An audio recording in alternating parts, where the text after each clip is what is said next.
L'affaire des soldats français accusés d'abus sexuels sur des enfants en Centrafrique. Le parquet de Paris va ouvrir une information judiciaire pour viol sur mineurs et François Hollande promet la plus grande fermeté si les faits sont avérés. Au Népal, une jeune femme et un adolescent ont pu être retrouvés vivants sous les décombres aujourd'hui, 5 jours après le séisme. Ce sont des sauveteurs étrangers qui les ont repérés. Le bilan ce soir atteint les 5800 morts. Cérémonie d'hommage aux victimes d'un attentat commis à Tel Aviv il y a 12 ans exactement. Attentat qui avait fait 3 morts et 50 blessés dans un pub fréquenté par des étrangers.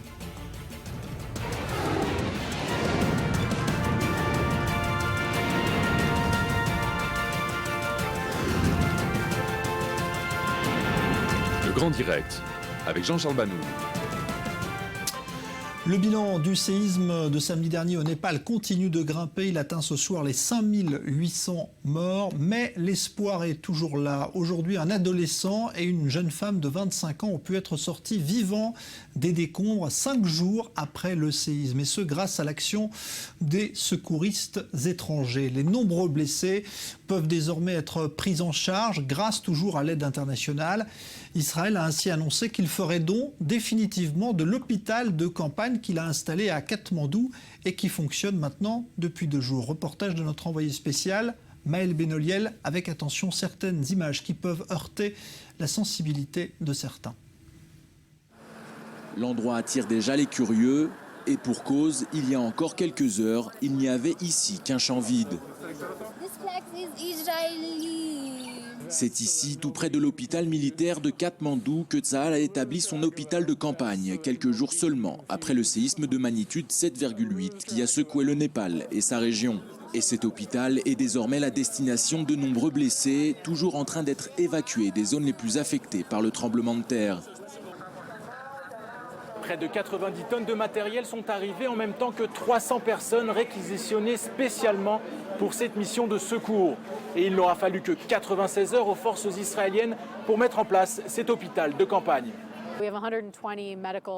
Il y a ici 120 médecins. Le reste, ce sont des secouristes, des logisticiens, des communicants et d'autres encore. Un véritable tour de force de la part de Tsahal, bien qu'habitué à ce genre de mission de sauvetage à l'étranger. Les Népalais ont vraiment besoin d'aide. Nous sommes les victimes d'un tremblement de terre. Nous sommes vraiment reconnaissants envers Israël. Ils sont venus ici et ils ont donné beaucoup de soins. Pour son premier jour d'activité, l'hôpital a traité près de 100 patients. Certains d'entre eux ont dû être élitroyés. À leur bord, principalement des Népalais, jusqu'à présent coincés dans les villages les plus reculés de la région, mais aussi des touristes pris au piège des montagnes. C'est d'ailleurs le cas de cet alpiniste espagnol. L'état de ce patient est malheureusement irréversible car il a attendu trop longtemps avant de se rendre à l'hôpital. La gangrène s'est développée sur ses doigts, mais nous ferons de notre mieux pour l'aider. De la salle d'opération stérilisée en passant par les soins intensifs, rien n'a été laissé au hasard. Il y a dans cet hôpital tout ce qu'il faut pour prodiguer les meilleurs soins aux patients. Une opération qui permet de redorer le blason d'Israël, parfois contesté à l'étranger, même si le représentant du ministère des Affaires étrangères sur place s'en défend. On ne le fait pas pour les relations publiques. Je pense effectivement qu'en fin de compte, cela peut avoir un effet positif pour Israël. Vous savez, ce genre d'événement et le fait qu'Israël puisse déployer un hôpital high-tech, si on peut dire, c'est quelque chose que peu de pays font et sont même capables de faire. C'est quelque chose d'unique et c'est pour ça que nous avons des retours positifs.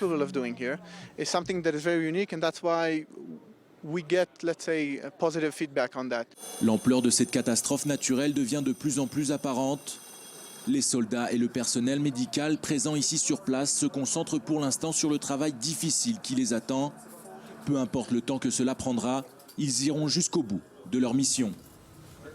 Alors voyons justement quelle est la situation dans les zones les plus reculées du Népal, des villages qui ont parfois été entièrement détruits ou coupés du reste du monde depuis la secousse. C'est le cas de ce village de Sakwo, au nord-est de Katmandou, où vous vous êtes rendu. Maël Benoliel, bonsoir. Oui, je me trouve dans le village de Sakwo, à environ 1 heure de Katmandou. Et alors que la vie reprend doucement son cours dans la capitale népalaise après 3 jours de deuil national, ici, dans la campagne avoisinante, la situation est beaucoup plus dramatique. Comme vous pouvez vous en rendre compte derrière moi, le chaos est total ici. Ce village est quasiment dans sa totalité en ruine. 72 personnes ont perdu la vie. Au moins 6 autres sont toujours portés disparus, alors que les soldats de l'armée du Népal procèdent toujours à des recherches et prêtent aussi assistance aux rescapés. Je vous propose d'ailleurs d'écouter l'un d'entre eux. Notre problème, ce n'est pas le manque de nourriture. Notre souhait, c'est la reconstruction. Tout le village de Sakwo a été détruit, donc notre principale difficulté est de reconstruire maintenant le village. Il y a des choses que nous pouvons gérer comme la nourriture, mais nous ne pouvons pas faire face à la reconstruction et c'est ça aujourd'hui notre principal problème. Voilà, comme vous l'aurez compris, la priorité désormais pour les habitants de Sakwo, c'est la reconstruction. Et c'est aussi le cas pour tous les villages des environs de Katmandou. Maël Benoliel, donc l'envoyé spécial d'i24 News. La France, qui compte également des centaines de ses ressortissants encore sur place, a annoncé aujourd'hui un 3e décès de Français au Népal. Près de 200 autres n'ont pour l'instant pas été localisés.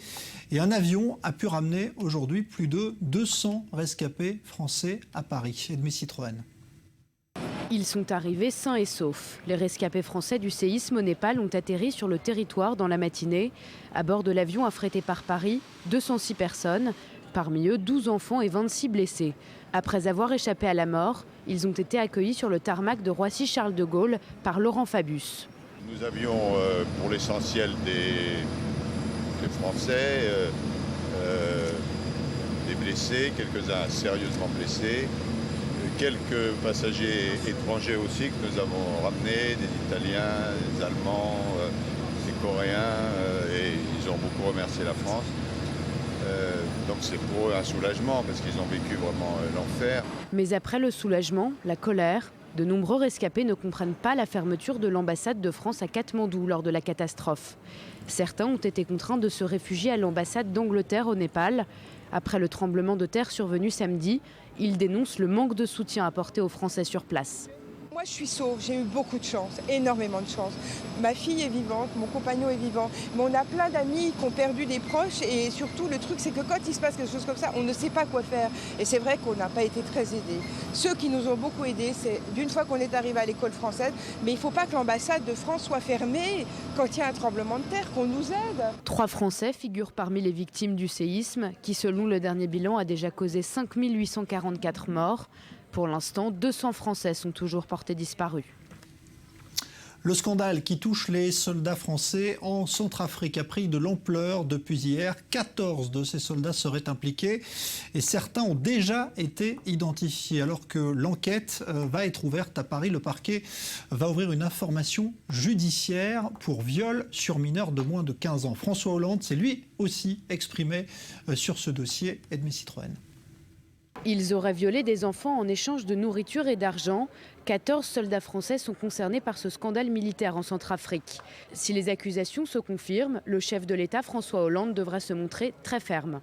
Si certains militaires, je n'en sais pour l'instant pas plus, s'étaient mal comportés, eh bien, il y aurait des sanctions qui seraient à la hauteur de la confiance que nous portons à l'égard de l'ensemble de nos armées. Parce que moi, je suis fier de nos armées et donc implacable à l'égard de ceux qui se seraient mal comportés, si c'est le cas en Centrafrique. Le ministre de la Défense a affirmé par un communiqué avoir pris toutes les mesures nécessaires pour que les faits et responsabilités puissent être établis au plus vite.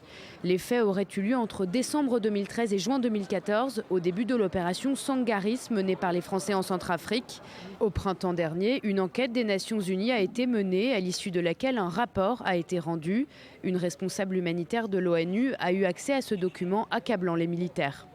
Les enfants ont témoigné qu'ils avaient faim et qu'ils pensaient pouvoir se procurer de la nourriture auprès des soldats. La réponse des soldats était « si tu fais ça, alors je te donnerai à manger ». Il s'agissait en très grande majorité de soldats français. Les enfants ont identifié 16 soldats violeurs. À l'origine du scandale militaire, cet homme, Anders Kompass, directeur des opérations de terrain pour les droits humains aux Nations Unies. En juillet dernier, considérant que l'ONU tardait à agir, il a transmis officieusement le rapport à la justice française. Ce haut cadre de l'organisation internationale a depuis été suspendu, les Nations Unies lui reprochant notamment de ne pas avoir préservé l'anonymat des victimes dans le rapport portant sur les abus sexuels commis sur les enfants. Alors, ce n'est pas la première fois qu'une armée dans le monde est éclaboussée par un scandale à connotation sexuelle. L'armée israélienne est elle aussi au cœur d'un scandale avec l'arrestation annoncée aujourd'hui de 4 soldats dans une base aérienne de Tsahal. Ils sont inculpés du viol collectif d'une soldate. Les faits se seraient d'ailleurs produits à l'intérieur de la base. Le nombre d'agressions sexuelles dans l'armée ou la police en Israël est d'ailleurs en forte recrudescence depuis 3 ans. Shahar Peled, Maxime Perez. C'est le courage d'une jeune femme qui a fait les grands titres cette semaine en Israël. Maë Fatal, 19 ans, est une soldate israélienne par qui le scandale est arrivé. Sur son compte Facebook, elle a osé briser le silence et dire qu'elle a été harcelée sexuellement par un officier supérieur. Ce qu'a fait ma cliente, c'est dû à un changement culturel. Elle a fait en sorte que la honte soit sur celui qui a abusé d'elle. Nous avons souvent l'habitude des victimes anonymes qui témoignent avec une voix déformée. Ces femmes apparaissent cachées de manière presque inhumaine. Il est très difficile de parler de quelqu'un qu'on ne voit pas et qu'on n'entend pas. Le nombre d'incidents liés au harcèlement sexuel serait en hausse constante depuis plusieurs années au sein de l'armée israélienne. Les derniers rapports parlent de 3 plaintes par jour. La soldate Maë Fatal fait partie de celles qui n'ont pas peur d'exposer leur traumatisme et l'affrontent publiquement, même au prix d'être accusée de tous les maux. C'est la très dure réalité dans laquelle nous vivons. Nous n'avons pas avancé sur ce plan, le public est relativement mal informé. Cette jeune soldate qui s'est révélée au grand jour, beaucoup l'ont accusée de mettre des photos d'elle en maillot de bain. Mon Dieu, mais elle a 19 ans et c'est comme ça qu'elle doit être à son âge. La conseillère en communication, Odélia Carmon, a été l'une des premières femmes à franchir le pas contre la pratique du harcèlement sexuel. Ce choix l'a replongée dans cette période où elle fut harcelée par l'ancien président Moshe Katsav, alors ministre des Transports. Elle aussi se rappelle que la réputation des plaignantes a toujours été dénigrée. À cette époque où j'ai décidé de tout raconter, c'était seulement en rendant publique la lettre initiale de mon prénom. C'est là que j'ai admis avoir été abusée sexuellement. En principe, le système judiciaire israélien doit permettre de protéger l'identité de ces femmes. Ce qui se passe maintenant avec Facebook et Internet, c'est que des femmes trouvent un vrai moyen pour parler. Je suis néanmoins convaincue qu'avec le temps, de plus en plus de femmes, des victimes, raconteront leur histoire. Le harcèlement sexuel est un phénomène qui traverse les époques depuis des siècles. Mais aujourd'hui, les victimes ont à leur disposition davantage de plateformes pour témoigner de leurs souffrances, raconter et assumer avec une certaine bravoure les conséquences de leurs actes. Alors avec nous Stéphanie Castel, bonsoir. Vous êtes psychothérapeute spécialiste des traumatismes sexuels en Israël. C'est un dossier que vous connaissez bien. Pourquoi est-ce qu'on assiste à une montée en flèche justement du nombre d'agressions sexuelles, par exemple dans l'armée israélienne, mais pas seulement dans la police aussi depuis 3 ans ? Je ne sais pas si on monte, mais c'est plutôt que ces affaires se dévoilent maintenant. Ce discours se libère enfin. On en parle beaucoup plus souvent. Sur le problème, et notamment qui existe et à la police et à l'armée. À l'armée, on a essayé de nettoyer il y a quelques années justement l'armée de tous ces sujets. Maintenant, c'est le tour de la police. Effectivement, c'est des choses qui se passent tout le temps, surtout dans des systèmes aussi rigides que l'armée et la police. Pourtant, on dit qu'en Israël, justement, la femme tient un rôle important dans l'armée, qu'il y a une sorte d'égalité qui est voulue, en tout cas, entre les hommes et les femmes. Et pourtant, il y a toujours ce rapport de domination. Vous avez bien dit le mot clé, voulu. On reste quand même une société de famille, une société patriarcale, où l'homme a quand même plus de force que la femme, surtout à l'armée, les hauts placés, surtout à la police. Ça reste un lieu pour les hommes et non pas trop pour les femmes. Ça change, mais ça va prendre plusieurs années de comprendre aussi qu'on peut employer sa force, non pas seulement à travers la violence.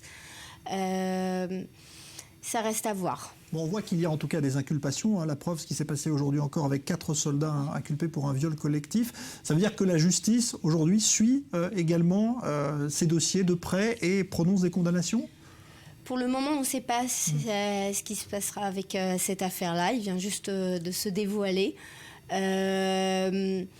J'espère de voir de plus en plus ce genre d'histoire se dévoiler et comme vous le dites, arriver en justice. C'est pas assez. C'est un tout petit grain, mais c'est pas assez. Dernière question, parce qu'on a vu qu'il y a un scandale en France, mais qui concerne cette fois des faits commis par des militaires sur des civils dans un autre pays, en Centrafrique. Israël là-dessus, enfin l'armée israélienne en tout cas, est épargnée par ce type de scandale. Effectivement, ça c'est vraiment un bon point pour l'armée israélienne. Et d'après les études en Israël et d'après les études de l'ONU, on sait que les Israéliens à Tsahal n'utilisent pas l'agression sexuelle comme un moyen d'oppression. Eh ben voilà, merci. En tout cas, Stéphanie Castel, je rappelle que vous êtes psychothérapeute, donc spécialisée dans les traumatismes sexuels.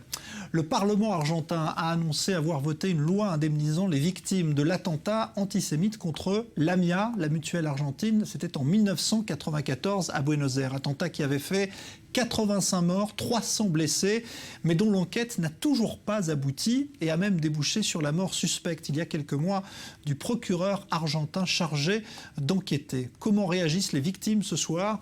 Reportage tout près de Tel Aviv, Mathias Inbar. Les familles d'endeuillés et les rescapés l'attendaient depuis 10 ans. Le Parlement argentin vient d'adopter une loi visant à fournir une compensation financière aux victimes de l'attentat contre l'AMIA, un centre juif de Buenos Aires en 1994. Javier était présent dans l'immeuble au moment de l'explosion. Il vit depuis en Israël. Et pour lui, la décision du gouvernement argentin n'est pas fortuite. Il y aurait derrière cette mesure un enjeu électoral. Ce n'est pas par hasard que cette loi vient de passer, surtout après le meurtre du juge Nisman. La communauté juive argentine est partagée entre les pros et les anti-Kirchner. Et le gouvernement actuel sait très bien qu'à la fin de l'année, il y aura des élections présidentielles. L'attentat de l'AMIA a refait surface ces derniers mois. En cause, le procureur nommé de rouvrir l'enquête, Alberto Nisman, a été retrouvé mort à son domicile. Sa famille, ainsi qu'une grande partie de la communauté juive, penchent pour la thèse de l'assassinat politique. Il accusait alors la présidente Kirchner de protéger les responsables iraniens d'une implication directe dans l'attentat, en échange de pétrole et des avantages commerciaux de Téhéran. Pour Javier, la présidente Kirchner essaye tout simplement d'acheter ses futurs électeurs. Le gouvernement essaie de tirer un trait sur ce qui s'est passé autour du procureur Nisman. Et la présidente Kirchner essaie surtout de se blanchir dans une année électorale. Nous pensons qu'il s'agit d'un meurtre, pas d'un suicide, et cela porte un coup très dur à l'Argentine. Le bombardement de l'AMIA a tué 85 personnes et en a blessé 300 autres. Depuis 2006, les tribunaux argentins ont demandé l'extradition de 8 Iraniens après cet attentat. Mais Téhéran nie toute implication dans l'attaque.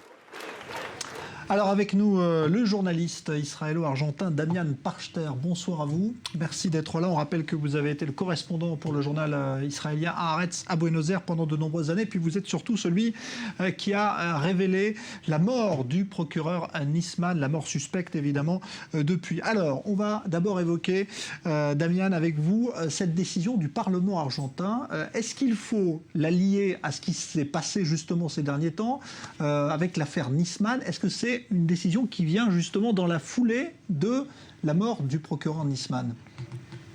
Oui, bien sûr, je pense qu'il y a un lien. Et à la mort de Nisman, je pense qu'il s'agit d'une espèce de réparation de la conscience publique du gouvernement et du peuple en Argentine, mais je pense aussi que ça n'aidera pas les victimes de l'attentat, même si c'est bienvenu. Mais je dois souligner que la décision de l'enquête revient au mois de mars, 2 mois seulement après la mort du procureur. Et il est impossible de ne pas sortir de leur contexte ces deux choses, la mort de Nisman et l'enquête et ce que le Parlement a décidé. Alors ce qui est étrange, c'est que donc l'État argentin va indemniser les victimes, mais il ne dit rien sur sa responsabilité, sur celle de l'Iran. C'est-à-dire qu'on indemnise des victimes sans finalement terminer cette enquête qui n'est pas encore aboutie. Oui, c'est juste. Et c'est étrange. Et c'est étrange, pas du point de vue du gouvernement, mais c'est étrange pour tout le monde, et même pour le peuple en Argentine et pour la communauté internationale, car il s'agit d'une enquête qui se poursuit depuis maintenant 20 ans. Et oui, c'est vrai. Et oui, je suis avec vous. Le meilleur mot pour décrire cela, c'est que c'est étrange. Qui a décidé cela? C'est le Parlement, mais qui l'a impulsé? C'est la présidente Kirchner qui a, à votre avis, qui est à l'origine de cette décision? C'est un parti politique? Qui est à l'origine de ce vote?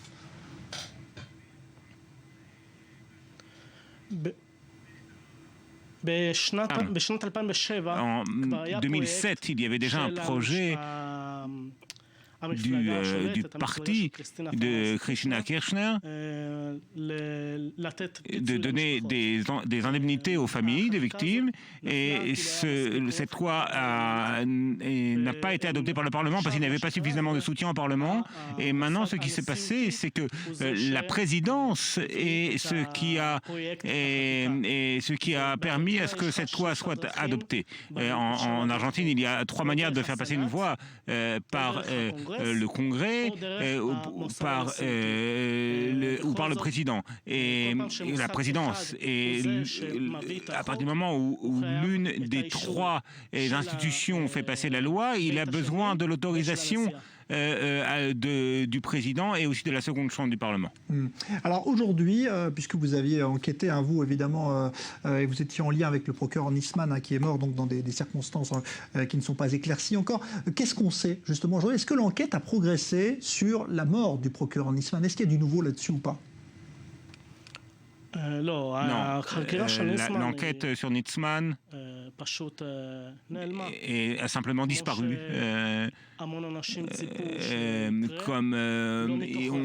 Pas par volonté, mais par une espèce de considération par rapport au système judiciaire en Argentine, qu'elle s'écroulera en quelque sorte. Ce qui s'est passé, c'est que le système judiciaire argentin est divisé entre des pro-gouvernementaux et des anti-gouvernementaux. Et il y a des juges qui sont pour le gouvernement et d'autres qui sont contre le gouvernement. Et l'enquête de Nisman, après plusieurs phases de recours, est tombée entre les mains d'un juge pro-gouvernemental. Et en fin de compte, il a décidé de fermer le dossier contre la présidente. Et également, plus de nouvelles de cette volonté de la justice argentine, en tout cas du procureur Nisman, qui souhaitait entendre la présidente Kirchner. Ça aussi, c'est enterré, on n'entendra plus parler. Non, ça y est, c'est fini. Aujourd'hui, ça dépend d'autres facteurs. L'enquête est terminée, elle est fermée. Mais en raison du type d'enquête que Nisman avait menée, si dans l'avenir un juge ou la presse ou qui que ce soit trouve de nouvelles preuves, de nouvelles preuves solides, eh bien, de Nisman contre la présidente et contre d'autres facteurs impliqués. Il y a une possibilité que les crimes rentrent dans une catégorie de crimes contre l'humanité. Pourquoi? Parce qu'il s'agit d'un attentat au cours duquel 85 personnes ont été assassinées. Et d'après la loi argentine, un attentat contre l'humanité peut se poursuivre sans aucune limite. Un dernier mot pour finir, parce qu'on a envie de savoir aussi quel est le sentiment aujourd'hui de la communauté juive en Argentine, finalement des Argentins, ceux qui étaient descendus dans la rue quand Nisman était mort. Aujourd'hui, là, 3 mois après, qu'est-ce qu'ils se disent? Ils se disent que tout ça n'a servi à rien et qu'on connaîtra finalement jamais la vérité?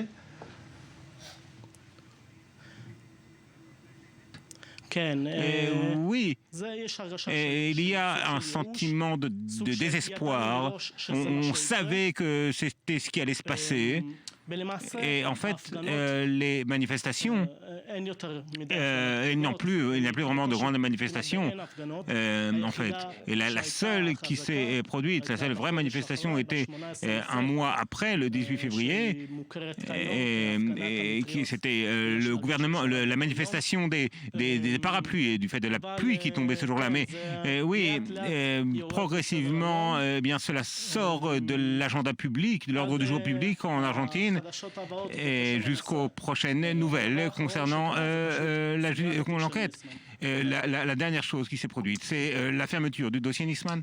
Merci Damien Pasteur. Je rappelle que vous êtes donc le journaliste qui a enquêté sur cette affaire. Merci d'être venu dans ce studio. Merci à vous. La saison touristique estivale s'ouvre en Israël avec les premières chaleurs et un effort particulier sera mis cette année sur les localités du sud, frontalières avec Gaza, qui ont souffert l'été dernier de la guerre avec le Hamas. C'est le cas d'Ashkelon, ville balnéaire qui espère bien reconquérir les touristes absents l'an dernier. Reportage Anthony Lesme. L'été dernier, le sud d'Israël a subi de plein fouet la guerre à Gaza. En particulier les villes balnéaires comme Ashkelon, dont les économies dépendent du tourisme. Plusieurs entreprises ont fermé, faute de clients. En fait, lors de la première alarme en été, nous étions ici avec un couple. Nous leur servions le dîner et les roquettes ont commencé à tomber. C'était très gênant de rester ici avec les invités et nous espérons vraiment que cette année, nous serons en mesure de faire ce que nous voulons. Près d'un an après la guerre, alors que la saison touristique redémarre, la ville d'Ashkelon a mis en place un plan d'aide pour ces entreprises. Pour cet été, la ville se concentre sur le secteur touristique. La mairie a créé un nouveau pôle touristique à Ashkelon. Ils essaient de réunir tous les acteurs et de concentrer les offres afin d'amener plus de touristes et de leur donner des choses plus intéressantes à faire. Hôtels, restaurants et même parcs d'attractions aquatiques ont réuni leurs offres pour stimuler les ventes avec l'espoir de revoir un maximum de touristes cette année. Certains effets commencent déjà à se faire ressentir. Il y a un changement et une différence. Aujourd'hui, les gens sont plus détendus, plus dynamiques. Le carnaval ici était incroyable, surtout après ce qu'on a vécu l'été dernier. C'était très dur pour les enfants ici. L'atmosphère à Ashkelon est donc positive et pleine d'espoir. Les entreprises et les résidents sont prêts pour accueillir les touristes cet été. Le temps dira si l'économie rebondira pleinement un an après la guerre. On va se retrouver dans un instant pour évoquer le nouveau contrat décroché par l'avion militaire français, le Rafale, qui a eu bien du mal à décoller, mais ça y est, cette fois, les ventes semblent bien parties. C'est le Qatar qui va en acheter 24 exemplaires. Et puis on évoquera également les Américains qui font pression sur la France pour empêcher qu'elle mette en œuvre sa résolution sur le plan de paix israélo-palestinien aux Nations Unies. Restez avec nous, on revient juste après la pause.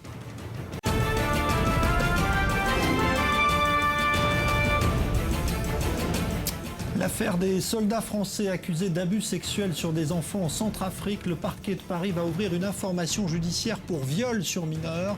François Hollande promet la plus grande fermeté si les faits sont avérés. Au Népal, une jeune femme et un adolescent ont été retrouvés vivants sous les décombres 5 jours après le séisme. Ce sont des sauveteurs étrangers qui les ont repérés. Le bilan se monte ce soir à 5800 morts. Cérémonie d'hommage aux victimes d'un attentat commis à Tel Aviv il y a 12 ans exactement. Attentat qui avait fait 3 morts et 50 blessés dans un pub fréquenté essentiellement par des étrangers.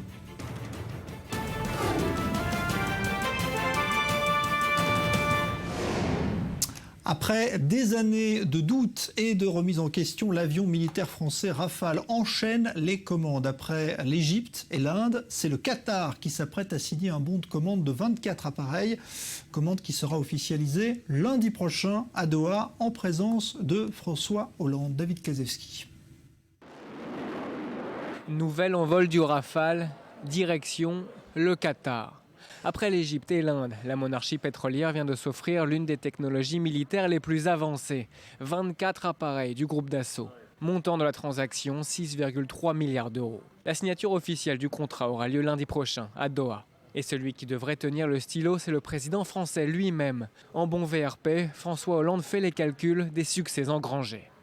C'est le 3e succès commercial que nous pouvons enregistrer avec les Rafales. Il y a d'abord eu le contrat égyptien, puis ensuite il y a eu ce que nous avons obtenu du Premier ministre Modi, c'est-à-dire une commande immédiate de 36 Rafales, c'était le contrat indien, et puis maintenant le contrat avec l'Émirat du Qatar. Une source du ministère de la Défense précise que le Qatar avait déjà donné son accord la semaine dernière, pendant la visite sur place de Jean-Yves Le Drian. Le ministre effectuait son 10e déplacement pour préparer des ventes d'armes et encadrer la coopération entre la France et le Qatar. 2 autres pays ont aussi manifesté leur intérêt pour l'avion. Les Émirats arabes unis, qui doivent remplacer une 60aine de Mirage 2000, et la Malaisie, avec un projet d'achat de 16 appareils. Preuve de ses capacités, le Rafale est prévu pour être l'avion de combat français jusqu'en 2040. Alors David Kazewski, bonsoir. On va dire un mot tout d'abord des conséquences géopolitiques de ce contrat. C'est une mauvaise nouvelle pour Israël.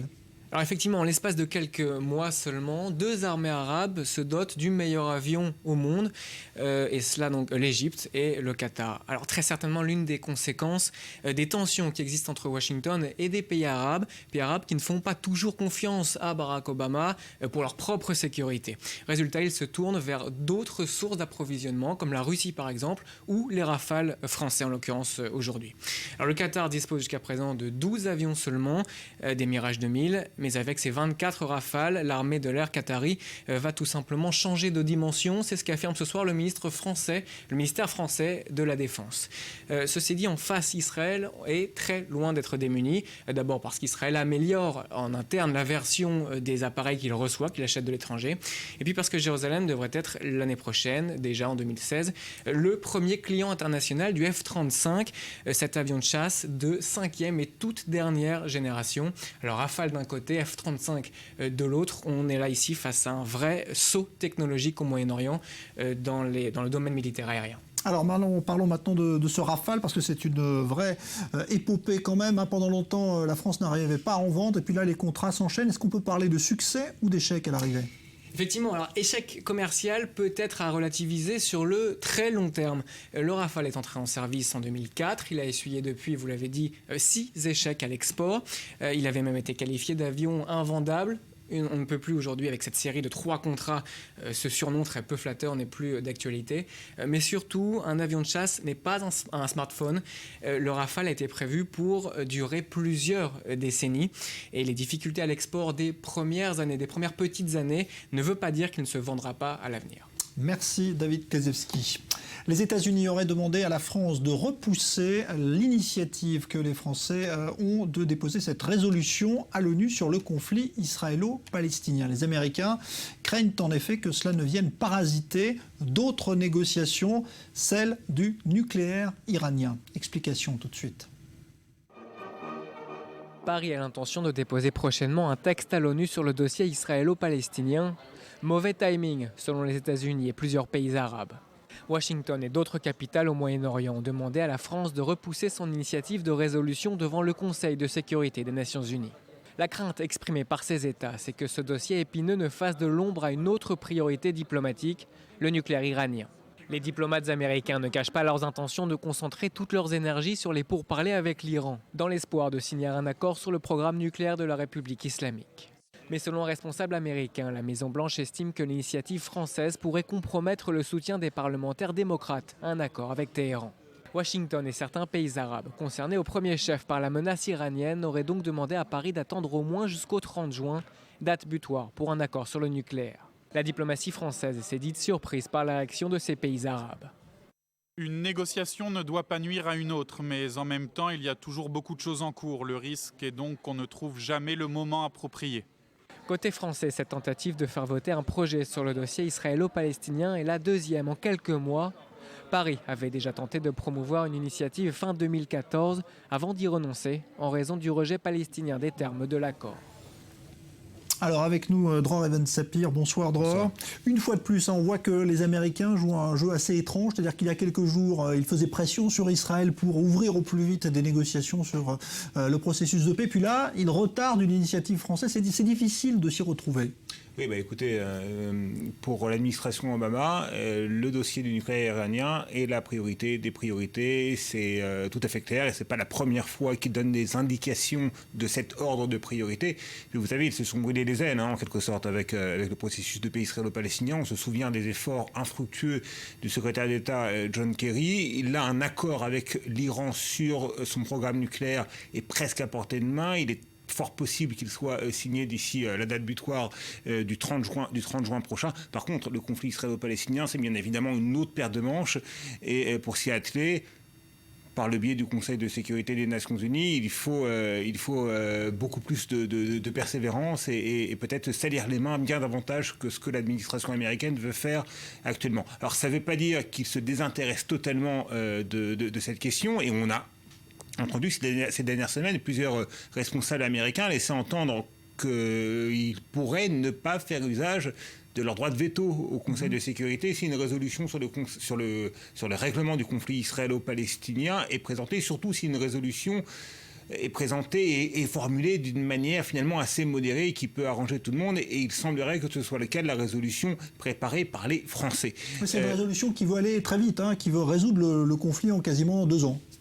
Voilà, et on a l'habitude de ce genre de calendrier parce que les Américains aussi avaient dans le passé établi un agenda qui correspondait à peu près à ce même genre de période. Donc maintenant, si vous voulez, les Américains donnent la priorité encore une fois au dossier du nucléaire iranien. Ça ne veut pas dire qu'ils tournent le dos complètement au Moyen-Orient et au conflit israélo-palestinien, et peut-être que même si on y réfléchit à 2 fois, le fait qu'il voulait éviter de froisser les susceptibilités de certains parlementaires américains pro-israéliens, républicains comme démocrates d'ailleurs, eh bien, signifie qu'effectivement, peut-être renforce cette thèse ou cette hypothèse d'un non-usage, et ce serait une première, du droit de veto américain. Parce que si effectivement les Américains avaient eu l'intention de faire passer cette résolution française, là oui, on aurait pu assister à un mouvement de révolte au Congrès américain, parce que là, Israël aurait été sur la sellette à 2 reprises, quasiment simultanément, sur le dossier du nucléaire iranien et sur le dossier israélo-palestinien, avec 2 démarches internationales qui auraient pu remettre en cause sa stature internationale et sa stature stratégique, ses postures stratégiques et ses avantages stratégiques. Et pour plusieurs parlementaires américains, ça aurait été inacceptable. Donc oui, peut-être que le fait que les Américains demandent aux Français aujourd'hui de repousser le dépôt de leur résolution prouve en quelque sorte que les Américains auraient effectivement l'intention de ne pas faire usage de leur droit de veto et de laisser passer de faire adopter cette résolution française par le Conseil de sécurité. D'un mot, cette résolution française ne rencontre pas l'adhésion déjà de plusieurs pays arabes dits modérés qui ne sont pas forcément favorables à ce plan de paix. Israël, comment se positionne Israël justement par rapport à cette résolution ?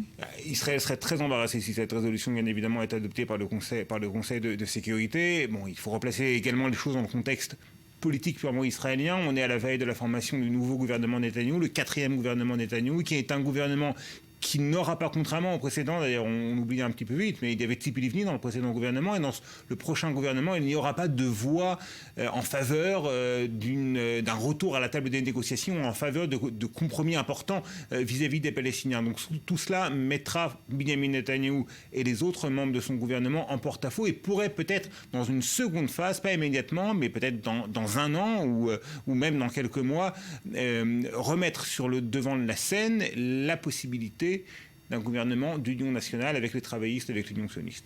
Merci Dror Even-Sapir. En Allemagne, la police annonce ce soir avoir empêché des attentats djihadistes imminents dans la ville de Francfort. C'est un couple de salafistes qui a été interpellé, un homme et une femme, et une bombe prête à l'emploi a été retrouvée à leur domicile. Ils pourraient être tous les 2 liés au groupe terroriste Al-Qaïda. C'est une cérémonie de souvenir en hommage aux victimes d'un attentat qui a eu lieu aujourd'hui à Tel Aviv. Cet attentat avait été commis il y a 12 ans exactement dans un pub fréquenté essentiellement par des étrangers habitant en Israël, ce qui donne à cet attentat sa singularité dans la longue histoire des actes terroristes commis en Israël. Reportage sur place, Cyril Amar. Pour les noctambules tel-aviviens, le Mike's Place est une véritable institution. Un havre de paix cosmopolite. Ici, face à la promenade de Tel Aviv, juifs, chrétiens, musulmans, qu'ils soient israéliens, expatriés ou touristes, se retrouvent tous les soirs pour partager une passion commune, le blues. Mais le 29 avril 2003, tout bascule. La frivolité fait place à la tragédie.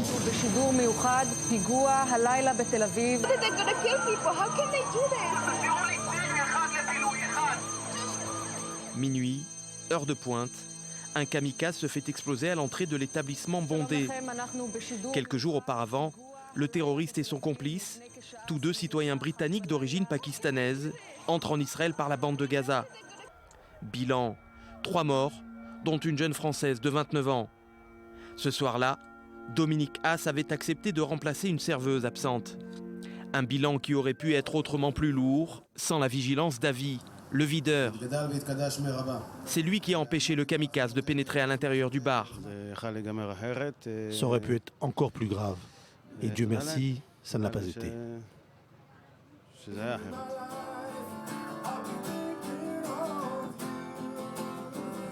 Douze ans plus tard, la vie a repris son cours au Mike's Place, mais le souvenir reste intact. Chaque année, familles et amis des victimes se réunissent pour une cérémonie de commémoration informelle, fidèle à l'esprit Mike's Place, sur scène, autour d'une bière et de quelques notes de musique folk.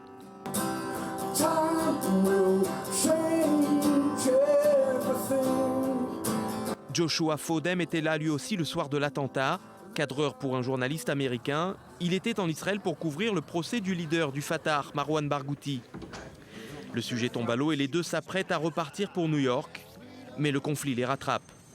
On a décidé d'unir nos forces. Moi, j'avais plein de matériel parce que je revenais de mes études de cinéma à Prague. Et on a décidé de faire un film sur le bar. Au lendemain de l'attentat, il décide de réaliser un documentaire sur le phénomène Mike's Place. Au mois de juin prochain, les deux journalistes s'apprêtent à publier un roman graphique sur le bar de blues tel-avivien. Un ouvrage qui retracera l'histoire vraie de l'équipe du bar et de ses clients, avant, pendant et après l'attentat.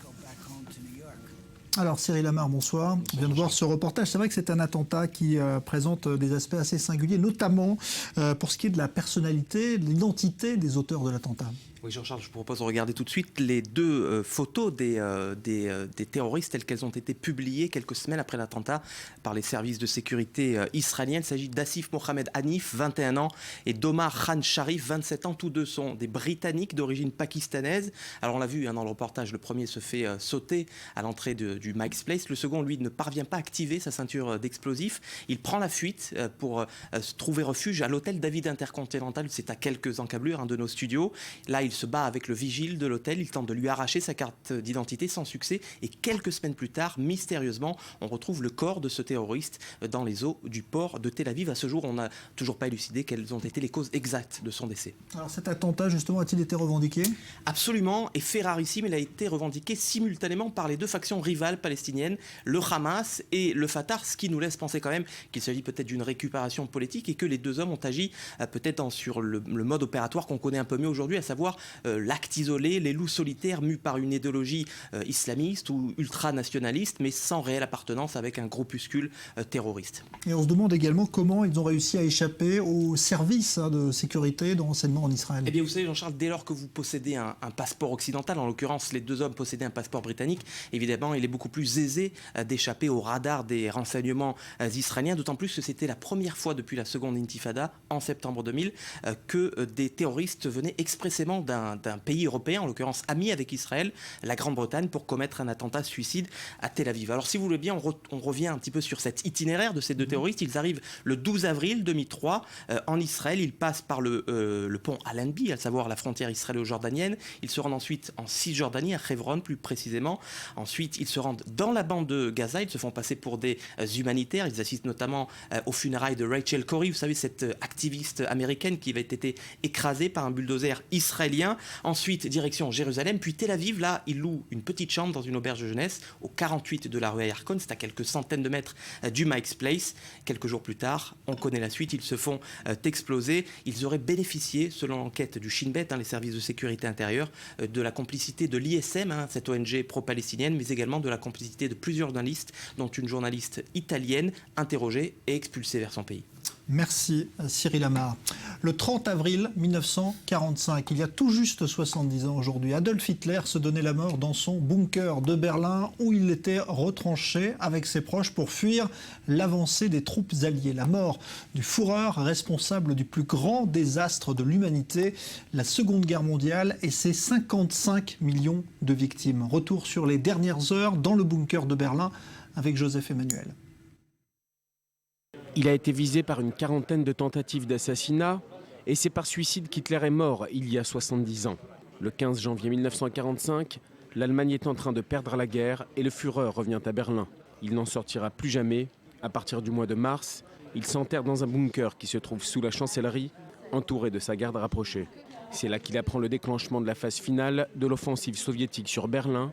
Il paraît 20 ans de plus que ses 56 ans, mais reste animé d'une énergie farouche. Jusqu'au bout, il saura imposer sa volonté aux militaires, combattre jusqu'à la dernière goutte de sang, dit-il. Il se coupe peu à peu du monde, aussi entre l'espoir chimérique d'une victoire sur l'armée rouge et ses pulsions autodestructrices.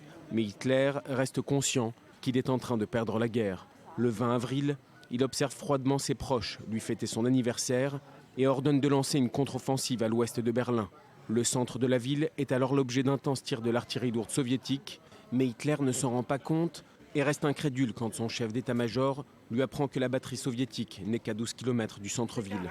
Dans une crise de colère sans précédent, il blâme ses généraux et déclare que la guerre est perdue. Tout est fini. La guerre est perdue.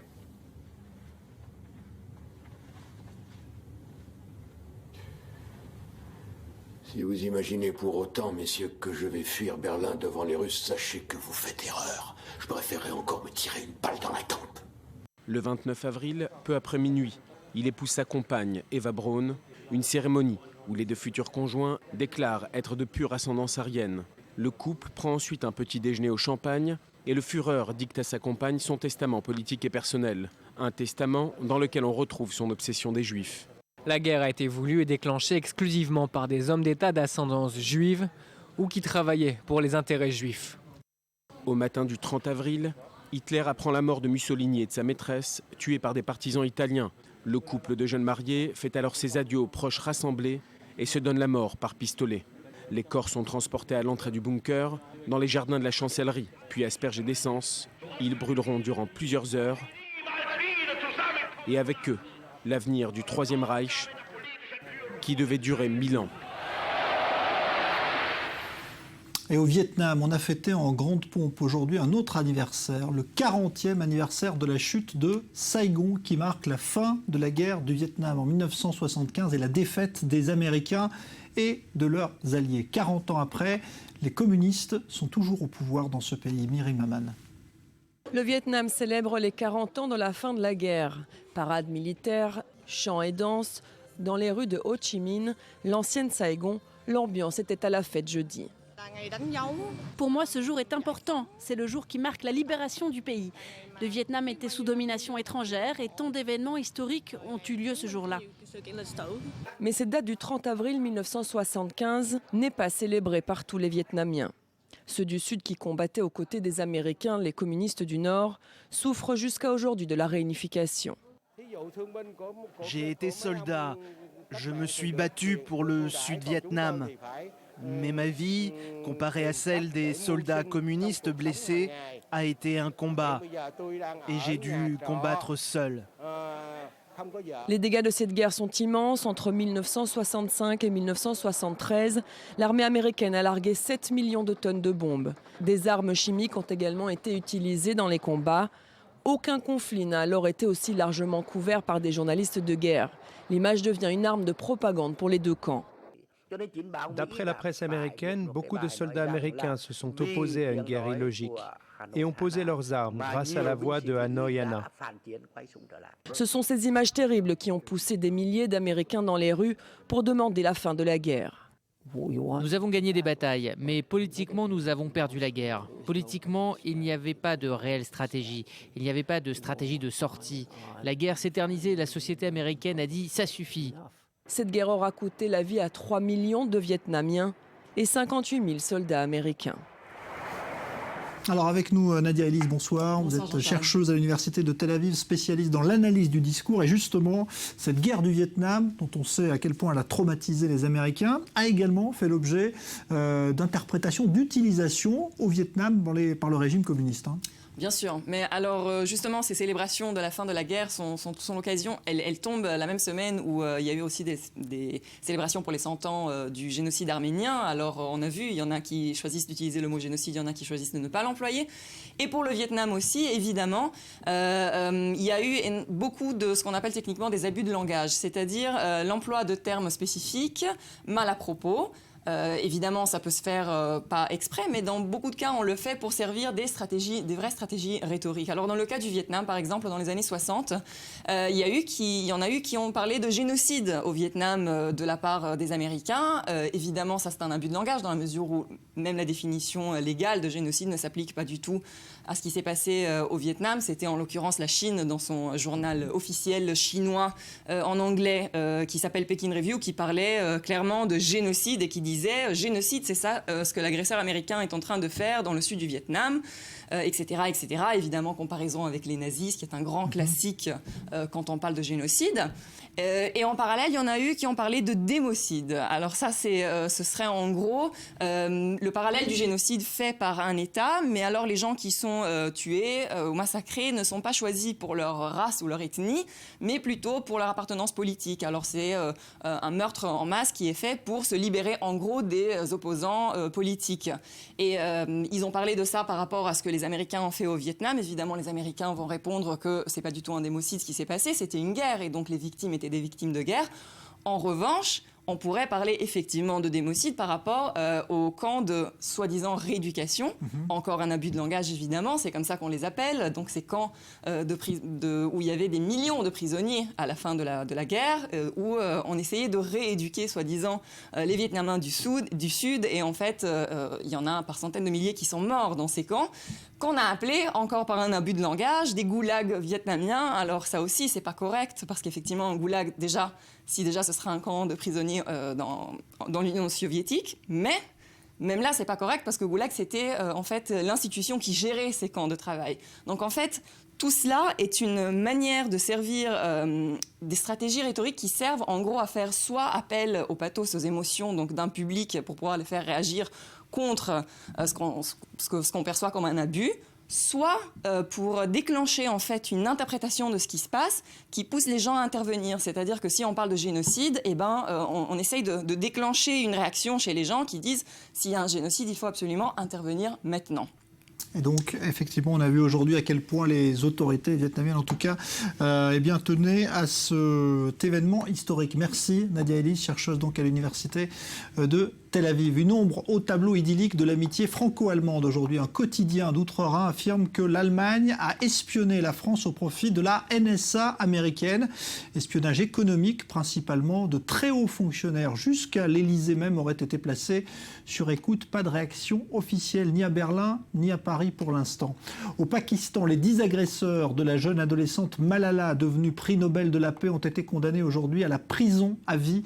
Ils avaient blessé très grièvement par balle l'adolescente qui était restée pendant plusieurs mois entre la vie et la mort. C'était en 2012 au Pakistan. La pression monte à 2 jours du combat du siècle à Las Vegas, le championnat du monde WBC des poids welter entre les 2 superstars Pacquiao et Mayweather. Dernière conférence de presse aujourd'hui et le spectacle a déjà commencé. Maxime Pérez. J-2 avant le combat du siècle à Las Vegas. 2 titans, le Philippin Manny Pacquiao et l'Américain Floyd Mayweather, vont se disputer la prestigieuse ceinture WBC. Présenté au public, le Saint Graal de la boxe vaudrait $1 million. Mais derrière ces 800 grammes d'or et ces 3000 émeraudes, ce sont d'autres valeurs que défendent les organisateurs. J'espère que ce combat va élever la boxe tout entière. Je trouve, compte tenu de l'intérêt généré par ce combat, qu'il a eu un regain d'intérêt général pour la boxe. Ce ne sont pas moins de 20 titres mondiaux qui vont se défier sur le ring. 20 titres pour 20 ans de domination totale dans le monde de la boxe. D'un côté, Floyd Mayweather et son incroyable série de 47 victoires en autant de combats. De l'autre, Manny Pacquiao et ses 57 victoires pour 5 défaites. Baptisé Pac-Man, véritable demi-dieu dans son pays, le Philippin s'en remet logiquement au Tout-Puissant. Tout ce que j'ai accompli, c'est Dieu qui m'a donné la force de le faire. Je veux être un exemple, une inspiration pour tout le monde. Face à lui, un bad boy. Floyd Mayweather est aussi réputé pour ses points que pour son état d'esprit flambeur et provocateur. En conférence de presse, il est apparu en pleine confiance. C'est le plus grand combat dans l'histoire de la boxe et j'en fais partie. C'est grand, vous savez. Je me sens béni d'être là. Je me sens bien, je me sens fort. Je vous donne rendez-vous samedi. Merci. Reste que le choc des titans ne se résume pas à un seul combat sportif. Les recettes devraient avoisiner les 400 millions de dollars, générés en partie par le système de pay-per-view mis en place sur les chaînes de télévision américaines qui retransmettront le match. Et puis il y a les billets, près de 80 000 places que s'arrachent les amoureux de la boxe et ceux plus malins qui revendent leurs tickets au marché noir. Les plus chers ont été achetés à 100 000 $. On peut se faire facilement une marge de 40 à 50%. On va voir ce que ça donne, mais pour moi, c'est du gagnant-gagnant. Place désormais au spectacle face à deux légendes qui ont multiplié les victoires par KO et qui devront faire durer le plaisir. Le public espère aussi en avoir pour son argent. Et en attendant le grand spectacle de samedi, voici déjà un beau spectacle. Ce but marqué hier soir pour le Real Madrid par le Colombien James Rodriguez qui permet au Real de revenir à 2 points de Barcelone. C'est magnifique. On va se retrouver dans un instant pour le débat. À tout de suite.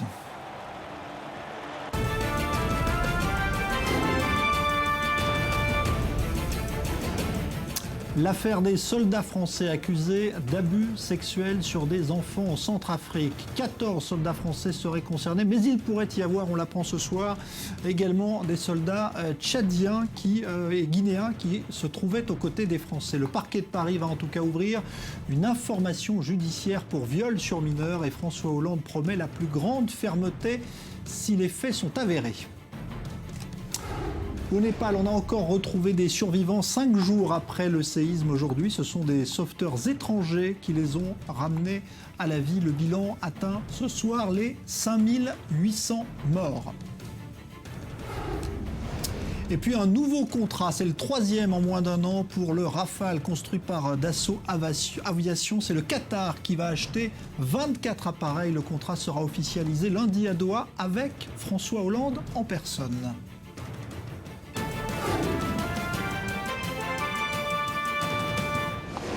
Alors on va parler de politique en Israël et on est à quelques jours théoriquement de la présentation d'un nouveau gouvernement et cette nouvelle coalition fait déjà beaucoup parler car elle signe en tout cas le retour des partis orthodoxes au pouvoir et eh bien, le retour des partis orthodoxes va s'accompagner sans doute d'un retour en arrière concernant des lois qui ont été votées sous le précédent gouvernement. Colère, on l'a vu ces derniers jours, de Yair Lapid, l'ancien ministre des Finances, car il est à l'origine de plusieurs lois comme celle qui eh bien, rendait obligatoire le service militaire pour les ultra-orthodoxes. Eh bien, tout cela pourrait être revu désormais.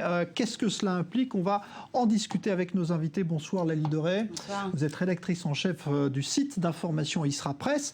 Et bonsoir à vous Cathy Reutemann. Vous êtes une militante du parti Yesh Atid, donc le parti de Yair Lapid, et vous travaillez comme dans la mise en scène, hein, je crois savoir, je ne me trompe pas. De théâtre pour enfants. Voilà, de théâtre pour enfants. Alors, on va évoquer ce qui n'est pas du théâtre, mais ça pourrait le devenir. Donc c'est le retour des partis orthodoxes dans la coalition. Est-ce que vous êtes convaincu, Laly Deray, que ce qui a été négocié là entre Netanyahou et les partis orthodoxes, c'est forcément l'annulation pure et simple des mesures phares prises par Lapid lors de la précédente mandature, ce qui veut dire quasiment toutes les grandes lois qui ont suscité des débats dans la société israélienne ces dernières années? Bon, il est évident que pour former son gouvernement, Benjamin Netanyahou a besoin des orthodoxes, tout comme, je vais revenir peut-être là-dessus plus tard, le Parti travailliste aurait aussi eu besoin des orthodoxes pour former son gouvernement. Donc oui, les orthodoxes ont posé leurs conditions, puisqu'ils étaient ils avaient la force de le faire. Et donc, est-ce que tout va être annulé? Je ne sais pas, parce qu'il y a quand même le Likoud, le parti d'Avigdor Lieberman, qui est quand même un parti plutôt laïque, et qui a énormément contribué à faire passer ces lois de Yesh Atid. Est-ce que toutes ces lois vont être abrogées? Je ne crois pas, mais il est certain qu'une partie, en tout cas les sanctions pénales, ça on le sait déjà, que les sanctions pénales, une partie, la loi proposée par Yesh Atid, qui a été adoptée donc, prévoyait des sanctions pénales pour les étudiants de yeshiva, donc d'école talmudique, qui refuseraient de s'enrôler dans l'armée. C'était une nouveauté. Jusqu'à présent, jusqu'avant cette loi, ils en étaient dispensés. Là, ils devaient obligatoirement effectuer le service militaire. Alors justement, là-dessus, c'est pour vous, pour Yesh Atid, une vraie... C'est vraiment très, très difficile parce que pour nous, c'était une des lois terriblement importantes parce que ça permettait d'arriver à plus d'égalité dans ce pays où on considère que tout le monde a des droits mais également des obligations. On imagine mal que nos enfants, lors de la prochaine guerre, enfin en espérant qu'il n'y en ait pas, mais bon, on sait qu'il y aura encore d'autres... tour, seuls nos enfants iront sur le front pendant que les religieux, eux, n'auront pas cette obligation. On n'est effectivement pas d'accord. Donc pour nous, c'est très grave. Vous trouvez que c'est quoi? C'est finalement un jeu politique qui fait que Netanyahou cède aujourd'hui alors qu'il avait accompagné finalement cette voie sous son gouvernement précédent? Il a accompagné, mais il était complètement contre. C'est-à-dire, il n'a jamais vraiment... il n'a jamais appelé de ses voeux ces sanctions pénales. Je parle des sanctions pénales, d'accord? Pour lui, c'était quelque chose, c'était un pied-aller. Il n'avait pas le choix. Yesh Atid avait 19 députés à cette époque-là. Donc, il n'avait pas vraiment le choix. Il a été un peu contraint et forcé d'accepter ces sanctions pénales. Aujourd'hui, il revient en arrière. Je pense qu'il l'a fait de gaieté de cœur. Il n'a pas vraiment... Ça n'a pas été très difficile de le convaincre d'annuler cet alinéa de la loi. Mais encore une fois, je répète, ça aurait été Yitzhak Herzog aujourd'hui, le Premier ministre, ça aurait été exactement la même chose. Moi, j'étais ici dans les studios d'I24, d'I24, il y a 3 mois, avec le conseiller, un proche conseiller d'Yitzhak Herzog, qui m'avait déjà dit, vous étiez là, qu'il avait budgétisé, le Parti travailliste avait budgétisé déjà des millions et des millions de shekels pour faire rentrer les partis orthodoxes. Or, les partis orthodoxes, leur exigence, c'était celle-là, annuler les sanctions pénales pour l'enrôlement des étudiants. C'est bien ce qui nous attriste le plus et qui nous révolte, en fait, c'est que les raisons pour lesquelles, et que ce soit le Likoud ou que ce soit les travaillistes, en fait, ils sont prêts à renoncer à leurs idées, à leurs convictions profondes et que les décisions qu'ils prennent ne sont pas des décisions idéologiques, mais des décisions politiques. C'est-à-dire, pour avoir des mandats et pouvoir constituer des gouvernements, ils sont prêts à vendre, en fait, leurs valeurs. Et c'est cela qui nous révolte profondément. Vous savez, la définition de la politique, c'est que la politique, c'est l'art du possible. Donc, l'art du possible, dans cette constellation qui a été imposée par les élections, il n'y a pas trop de choix. Les orthodoxes doivent absolument faire partie du gouvernement et Yesh Atid, on peut s'en passer. Malheureusement pour eux. C'est le choix que le Likoud a fait. C'est un choix qu'il a fait. Il y a 9 mandats contre 16 mandats. C'est comme ça que ça se passe. Il faut que Benjamin Netanyahou ait une majorité. Alors c'est vrai, je comprends qu'on puisse déplorer le fait qu'on revienne en arrière sur une loi qui a déjà été votée. Mais c'est le jeu de la politique. Il n'y a pas vraiment grand-chose à faire contre ça. Ça pose un problème quand même, effectivement, parce que ça veut dire que toutes les grandes réformes, finalement, à peine mises en place, sont susceptibles d'être remises en question par ce problème des alliances politiques. Des alliances politiques. Et d'ailleurs, ce ne sont pas les seules choses sur lesquelles il y aura des retours en arrière.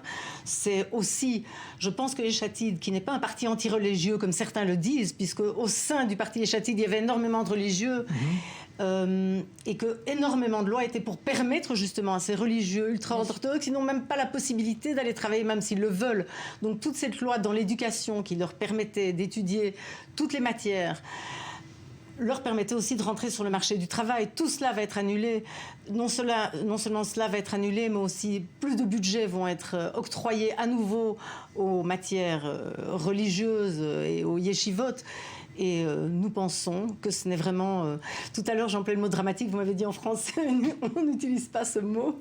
Mais pour moi et pour le parti, c'est dramatique. Non, je pense que oui, il y avait un réel problème. En marge de l'enrôlement des orthodoxes dans l'armée, il y a un vrai problème du fait qu'ils ne rentrent pas dans le monde du travail. Dans quelques années, la population orthodoxe va atteindre des nombres extraordinaires. Je veux dire, on a déjà aujourd'hui la majorité des enfants qui étudient au CP en Israël sont orthodoxes ou religieux. Donc bon, les sionistes religieux font l'armée, mais les orthodoxes ne font pas l'armée. Ça, c'est un problème. Le deuxième problème, c'est qu'ils ne rentrent pas dans le marché du travail. Or, un pays dont au moins un tiers de sa population ne rentre pas dans le marché du travail, c'est un pays qui va pas se casser la figure au niveau économique. Donc ça, oui, il y a des choses à faire à ce niveau-là. La question est-ce que c'est en faisant des sanctions pénales que ça va marcher ? Les orthodoxes vous disent... Vous allez contre nous, vous nous mettez devant le fait accompli, quelque part vous nous mettez dans un espèce dans un piège. On va se révolter et au contraire vous allez obtenir le contraire. Et c'est vrai, il est vrai. Non, c'est pas seulement des manifestations, c'est que alors qu'on avait des chiffres d'enrôlement à l'armée parmi la population orthodoxe qui commençaient à augmenter, le fait d'avoir imposé les sanctions pénales, on a vu tout de suite une baisse drastique des orthodoxes qui s'enrôlaient à l'armée par réaction sociale, on va dire.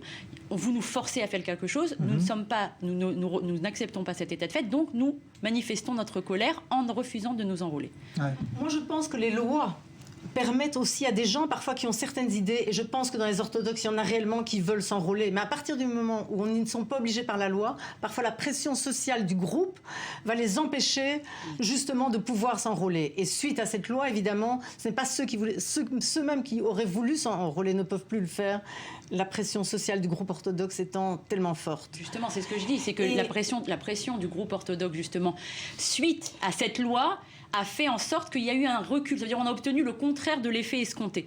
On a des orthodoxes qui auraient voulu, a priori, rentrer dans le monde du travail, s'enrôler dans l'armée, faire partie un peu plus de la société israélienne et qui se sont sentis menacés. Et du coup, ils ont fait un recul en arrière en se disant « Non, je ne veux pas faire partie de ce monde-là qui veut me forcer à aller contre mes idéaux. » Cela dans un premier temps, mais dans un deuxième temps, tout le monde se serait habitué que la loi est égale pour tous, parce qu'un jeune non orthodoxe est obligé d'aller à l'armée et il a des sanctions pénales pour lui. Alors franchement, encore une fois, la théorie, vous avez tout à fait raison. Dans la pratique, on est dans le monde de la pratique et du monde de la politique. La politique a forcé le gouvernement à faire des concessions et à accepter un changement. On peut ne pas être d'accord ou être d'accord avec ça, mais c'est une réalité. Mais on n'a pas laissé le temps et la chance à ce gouvernement de réellement faire ses preuves et de réellement imposer, parce que des changements, mais oui, c'est Yeshatid qui a fait la majorité de ces changements, mais on n'a pas laissé le temps aussi à ces changements, à rentrer dans la mentalité. Tout est une question de mentalité. Je viens de Belgique. Il y a une communauté orthodoxe énorme. Là, ils se sont habitués à vivre avec le tram le Shabbat.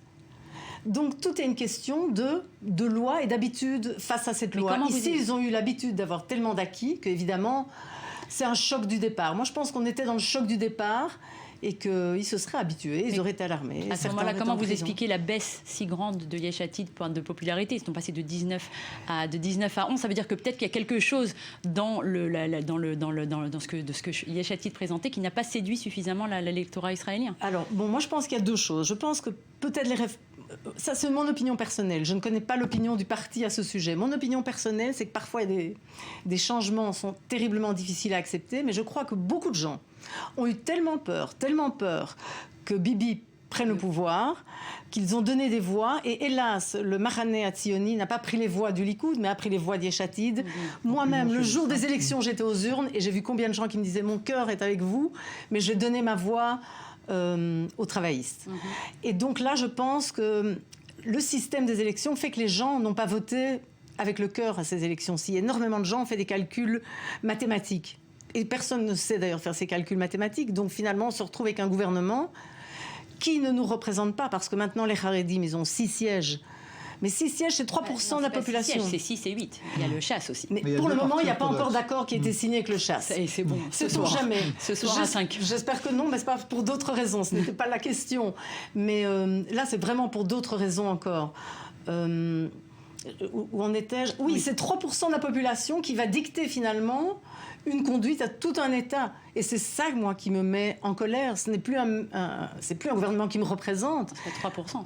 Mais bon, oui, mais enfin, ces 3% pour le moment vont tellement influencer, ils sont avec tellement de conditions pour rentrer dans le gouvernement qu'ils vont imposer des lois qui ne vont pas représenter la majorité des Israéliens. Ça ne va pas s'arrêter d'ailleurs à ces sanctions pénales. Il y avait aussi des mesures budgétaires qui avaient été prises dans les lois de Yair Lapid et qui risquent aussi d'être remises en cause, c'est-à-dire notamment les subventions dont bénéficient les orthodoxes, les ultra-orthodoxes, qui risquent aussi d'être rétablies. Ça, ce sont des mesures qui vont avoir des implications budgétaires aussi, et sans doute qui vont être remises en cause. Oui, bien entendu, c'est évident qu'ils ne vont pas... Vous savez, pendant 2 ans, les orthodoxes sont restés dans l'opposition.